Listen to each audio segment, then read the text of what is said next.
না দূরে, শান্তি খুঁজে পাবে আমার প্রেমের আদরে। তাই নাকি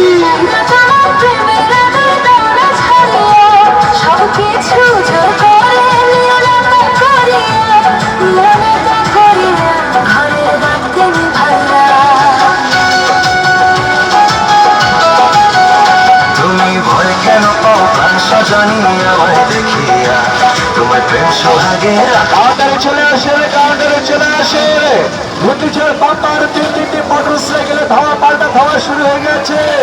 ও মহিলা মা বোনেরা, মা ভগ্নীগণ, ও বৌদিমণি, দিদিমণি, মাসিমণি, পরবর্তী সূচনা টিকিট নিয়ে রেডি হয়ে যান। আপনি নিজের চোখে না দেখলে বিশ্বাস করতে